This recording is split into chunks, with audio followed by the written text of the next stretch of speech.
2023년 5월 22일 법무법인 한중 국제법무팀입니다. 오늘 미국 E2 비자를 설명을 드리려고 하는데, 미국에 이미 운영 중인 사업체가 있는 경우에 이 사업체의 실사나 아니면 어떻게 운영되고 있는지 보고 실태들, 그리고 고용 조건들, 그리고 권리금은 어느 정도 되는지, 그런 내용들을 어떻게 분석하고 어떻게 인수를 하는지 답답해 하시는 분들이 있을 것 같아서, 이제 미국 사업체를 직접적으로 인수할 때 반드시 겪게 되는 과정, 그리고 그러한 과정을 통해서 E2 비자 신청하는 절차를 좀 간단하게 설명을 드려볼까 합니다. 일단 기존의 사업체 현재 유효한 사업자 등록증을 확인하는 방법이 필요하고, 임대계약서 리스 어그리먼트죠. 임대계약서가 제대로 작성이 되어 있는지, 유효한 계약서가 어 인수를 할 수 있는 상황인지, 임대인은 허가를 한 상황인지, 이제 실제로 사업체는 인수를 했는데 임대인이 나중에 반발을 하거나 이제 허가를 하지 않아서 임대차 계약이 실패되는 경우들, 그런 경우들이 종종 있습니다. 또는 이제 뭐 리커 라이센스, 뭐 주류를 판매할 수 있는 등록이 없는데도 불구하고 주류를 판매할 수 있다라고 생각을 해서 주류를 판매하다가 나중에 이제 뭐 영업 정지를 당한다든가 그런 부분들이 생길 수 있다라는 거.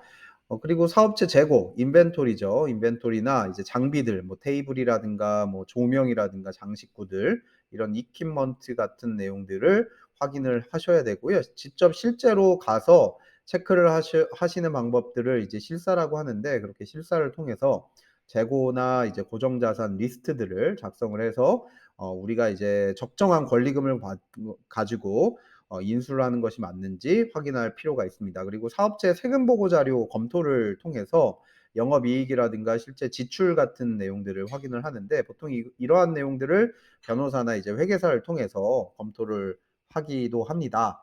그래서 이제 인수 대상 사업체의 업종과 전망, 그리고 수익성, 임대계약 승계 가능 여부, 직원 고용 유지를 하는 부분들, 그리고 사업 경력이나 현지 사업을 계속적으로 영위할 수 있는지, 그런 종합적인 판단이 필요한 내용이 이제 자료 검토 내용이라고 볼 수 있습니다. 일단 이제 미국 E2 비자를 목적으로 하는 경우는 미국 법인 설립을 하시는 것을 추천을 드립니다. 왜 그러냐면, 미국에 이제 어떤 적격한 취업이 가능하거나 경제 활동이 가능하지 않은 외국인의 신분이기 때문에, 개인이 어떤 인수를 한다든가 사업체에 관여를 하는 부분들이 오해를 살 수가 있거든요. 이제 워크 퍼밋, 노동 허가가 없는 그런 상황에서 마치 이제 이런 사업체에 관여를 해서 경제 활동을 하고 있다라는 게 미국 이민법이나 비자법 또는 출입국관리법을 위반하거나 이제 미국 회사법에도 어떤 충돌이 있는 부분들이기 때문에, 보통은 이제 미국 법인을 설립하고 그 법인의 주주로서 활동을 하는 것은 가능합니다. 그래서 미국 법인이 이제 주체가 돼서 인수계약서를 작성을 하고, 그다음에 뭐 임대계약서도 작성을 하는 등 이렇게 진행을 하는 것이 가능합니다.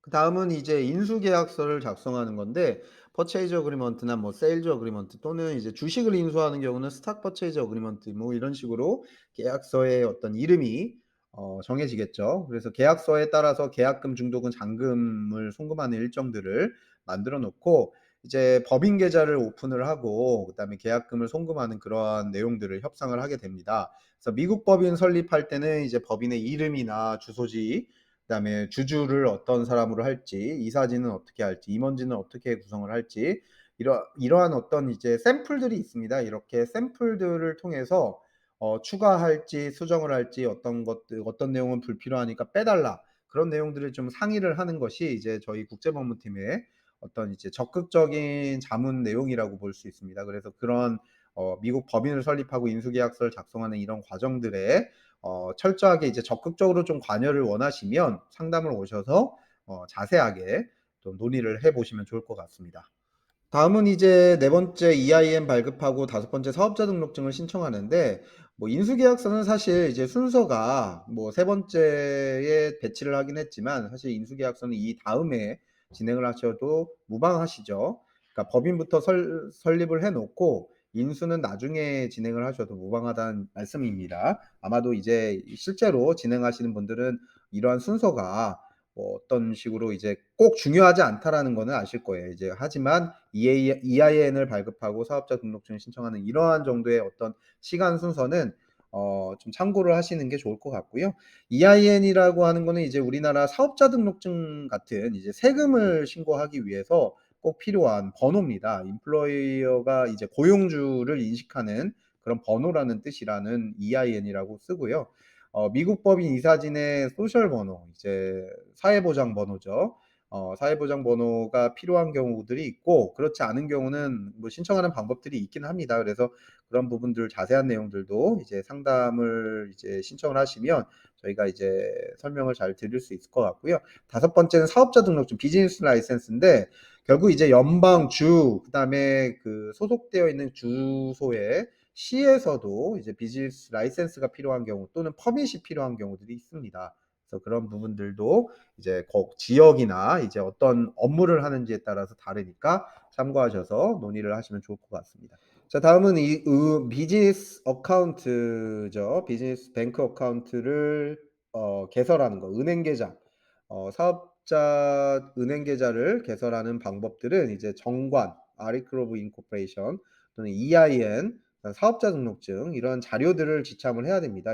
그래서 미국 은행은 뭐 까다롭습니다. 우리나라만큼 우리나라도 까다롭죠. 이제 그 사업용 이제 은행 계좌는 당연히 까다롭기 때문에 그런데 이제 그 은행에 뭐 1차 은행, 2차 은행 뭐 이런 식으로 뭐 이렇게 구분 짓기는 좀 애매하긴 하지만 미국에서 가장 많이 쓰는 은행들이 웰스파고라든가 뱅크 오브 아메리카라든가 체이스 뱅크 이렇게 이제 이런 1차적인 은행들을 선호를 합니다. 왜냐하면 이제 거래를 할 때 안전하다고 생각을 하기 때문에 뭐 용역을 주는 이제 업체라든가 아니면 거래를 하는 업체 또는 투자를 하는 투자자의 입장에서 은행 계좌가 어떤 은행에서 설립이 되어 있는지 그런 부분들이 뭐 중요하게 쓰여지는 경우들도 있어서 보통 1차 은행에 하나 만들어 놓고 나중에 필요하면 2차 은행 좀 뭐 US뱅크라든가 유니뱅크라든가 뱅크 오브 호프라든가 뭐 한미은행도 우리나라 은행 계열이죠.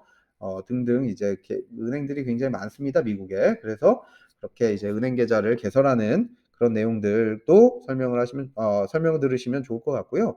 결국 새로 설립한 미국 법인의 은행 계좌를 오픈하려면 일반적으로 미국 법인 설립 자료, 이사회 회의록, 그리고 이제 설립자의 신분증 같은 내용들이 이제 필요합니다. 그래서 지참을 해서 미국 현지 은행에 방문을 하는데 보통 은행을 방문할 때 이제 뱅커랑 어포인먼트 예약을 해야 됩니다. 은행 예약을 하셔서 그 은행에서 그 뱅커랑 이제 상의를 하셔서 비즈니스 어카운트를 개설하게 되고요.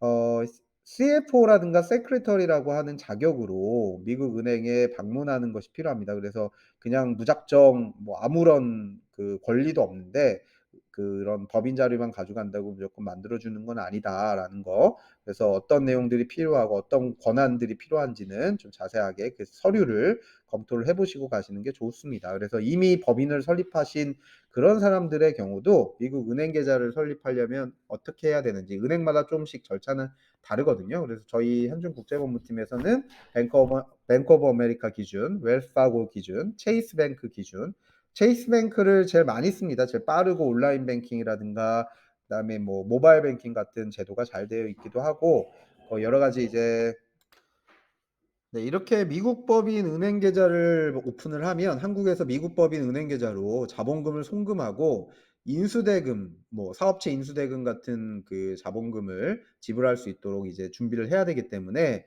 그럴 때 이제 한국에서 해외 직접 투자 방식으로 자본금을 송금하게 되는데 그러려면 이제 법인 계좌가 제대로 만들어지고 스위프트 코드라고 해서 외환거래법상 돈을 송금할 수 있는 그런 코드 번호 같은 것들이 다 나와야 됩니다. 그래서 그런 내용들이 문제가 없는지 확인하는 절차들이 아주 중요한 절차입니다. 은행 계좌. 그러니까 돈이 어떻게 흘러가는지가 중요하고 안전하게 자산이 유지가 되는지 이제 은행 계좌가 유지가 은행 계좌를 이제 관리를 함으로써 그런 내용들 관리를 할 수 있겠죠. 그래서 일곱 번째는 해외 직접 투자 신고를 하고 인수대금을 송금하는 그런 절차라고 이제 표시를 했는데 그런 부분들 해외 직접 투자 신고는 신고서와 이제 그 송금하는 방법들이 있습니다. 사업 계획서도 작성을 해서 은행에 제출을 해야 되는데 이런 부분들도 저희 국제법무팀에서 여러 가지 이제 도와드릴 부분들이 많이 있을 것 같습니다. 여덟 번째 이제 인수 계약을 완료를 하면 아홉 번째 E2 비자를 신청하고 대사관 인터뷰를 본다고 나와 있는데 한국에서 보낸 인수 대금을 매도인 쪽으로 전달을 하면 인수 절차가 당연히 마무리가 되겠죠. 이때 이 일을 이제 클로징이라고 합니다. 이제 닫히는 거, 마무리 완료라고 이제 표현을 하겠죠. 그래서 사업체 소유주가 매수인으로 변경되는 그런 등록 절차들을 저희 이제 뭐 법률 자문을 하는 사람들이 이제 마무리를 하겠죠. 그리고 이제 인수 절차 마무리된 내용을 바탕으로 주한미국 대사관에 E2 비자를 신청을 하고 그렇게 E2 비자를 신청할 때 투자자가 미국에서 진행하려는 이제 사업체에 대해서 얼마나 알고 있는지 정말 돈만 투자하고 아무것도 모른다. 그럼 E2 비자는 안 나옵니다.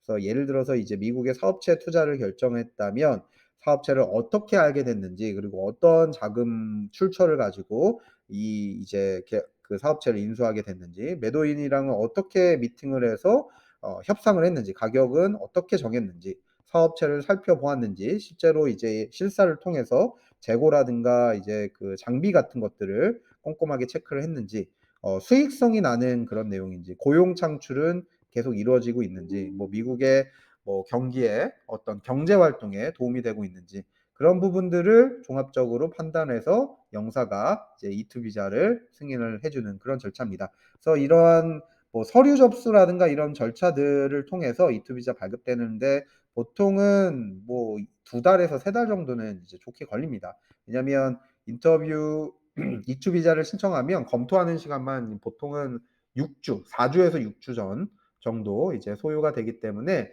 참고하셔서 미리미리 준비를 하시는 게 뭐 E2 비자의 스케줄에 맞추는 그런 내용이라고 볼 수 있습니다. 미국 현지 사업체 인수 통해 미국 E2 비자, 투자자 비자죠. 사업자 비자. 그래서 E2 비자 진행 관련해서 문의사항이 있는 경우는 국제법무팀 02-598-9021 또는 이제 info@ibtlex.com으로 연락을 주시면 저희가 친절하게 상담을 드릴 수 있도록 하겠습니다. 이제 E2 비자는 미국 비자 사업하시는 분들이 가장 많이 사용하는, 활용하는 그런 비자이기도 하고 거의 영주권이랑 다를 게 없습니다. 이제 자녀 교육 혜택이라든가 그다음에 뭐 동반 가족들 그리고 뭐 세금 혜택 이런 모든 여러 가지 부분들에 뭐 준해서 뭐 영주권이랑 결국 다를 바가 없는 게 이제 E2 비자이기 때문에 뭐 은퇴하신 임원들, 기업의 임원분들이나 원래 사업을 하셨던 어떤 분들이 이제 확장을 할 때 미국으로 이제 진출을 할 때 많이 쓰는 비자라는 내용으로 참고를 하셔서 잘 모르시겠으면 상담 신청을 보시면 저희가 자세하게 안내를 다시 해드릴 수 있도록 하겠습니다. 이상으로 E2 비자 관련돼서 모든 이제 간단한 내용들을 설명을 마치도록 하겠습니다. 감사합니다.